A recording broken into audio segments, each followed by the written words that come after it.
We have reached an impasse with our negotiations in our first round of talks with the new company on the block, which is Menzies Bermuda Limited. Yes.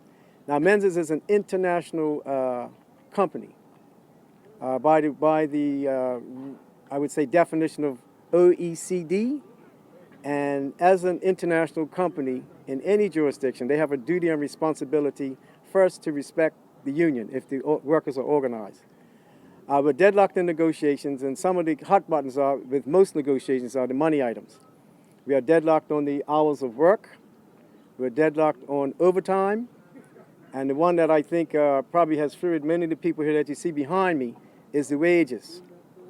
Most of these positions here, with the exception of mechanics, you need certification to do those jobs. In this particular case, by way of an arbitration in the last round of negotiations with the former company, which was Renaissance, the management put a proposal forward which ended up in the collective agreement. What I'm saying is that we have here at the airport, where most of the work done by most of the people is what you call labor work. They have in the agreement that after 1 year you get an increase, but it takes 4 steps to get to top grade pay for just labor work. It's unprecedented in this country. I've explained it to the employees here that we represent, and that's probably one of the key things aside with hours of work that's caused this work stoppage today. Approximately how many workers have taken action today? I don't know. We're trying to get a count now. 36 from what I understand. 36. Maybe more, no? It may be more, but I'm saying we're getting a number as we're having everybody sign in because they're here so we could see who's out and I guess see who remains working. How long do you expect it to last? Well, I understand. I talked to the manager of the DAO, which is Mr. Adley, yesterday and this morning. And I've also spoken with the Labor Department before I headed down here this afternoon. I believe the Labor Relations Officer, Mr. Smith, is going to make his way here because I told him where everybody would be at gate 102. And so I expect him here any minute. But, has this affected the operations currently well, at the airport? Well, yes, of course. As you can see, there's quite a few people here from various categories of work. And like I've always said in the negotiations, that this may not be an essential service operation like you would have at the docks or at Belco or Telco, but this operation here is essential to Bermuda. So even though it may not be an essential service business, 100%, the operation and work that they do is essential to Bermuda. So they should be respected, no different than somebody that works at Belco or Telco or anywhere else, at the docks, for instance, that are essential services.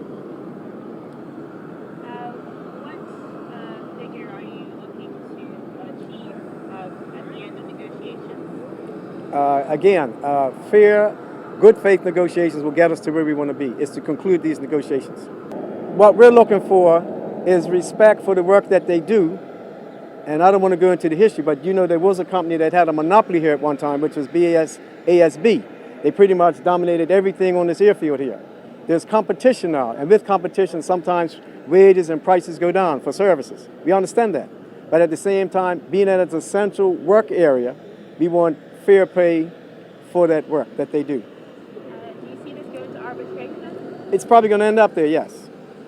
And how long has Menzies been in operation here? They just came in February this year, officially, yes. Not been here long. But I would say, I'm glad you asked that question, the advice coming from Bermuda Employers Council is not the best advice given to Menzies at this time. That's one of the key problems also.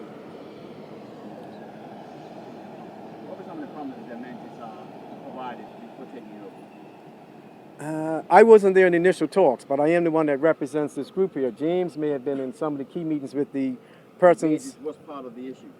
Well, that's something. Let me go ahead, share James. Yeah, go ahead. the true story. Go ahead, Let me share the true story. When the regional director met all of us down at the BIU headquarters, it was known amongst all of us that we were in a position to start negotiating because of the time lapse. They volunteered to honor the old agreement until a new agreement would be signed by them and no one else. In doing so, he did make mention, two things. One, he was somewhat shocked to find out that on the ramp there were conditions that was below a third world country in operational equipment. There was also a note that he made as far as wages were deplorable. So we certainly, with our negotiation, what has been said to us and his signature, we're hoping to reach an agreement. While he's not here negotiating, it is his representative. However, we are armed with the statement that he made collectively to our president and General Secretary.